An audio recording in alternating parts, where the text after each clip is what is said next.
আসসালামু আলাইকুম গাইস, আপনাদের সামনে একেবারে সাধারণ কৃষকের একটি ভিডিও নিয়ে আসলাম। এই যে দেখুন, বাংলার কৃষকেরা আলু রোপণ করেছে তাদের মাথার ঘাম পায়ে ফেলে। এই যে দেখুন, আলুর গাছগুলো কিন্তু মোটামুটি বড় হতে লেগেছে।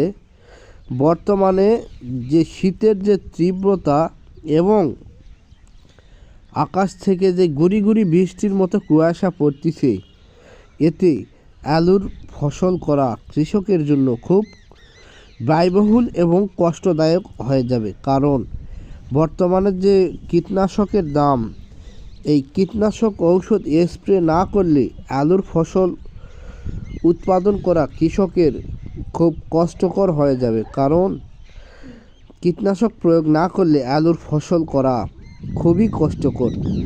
তাই জানি না এইরকম আকাশ কতদিন থাকবে, কৃষকের কষ্ট কতদিন হবে।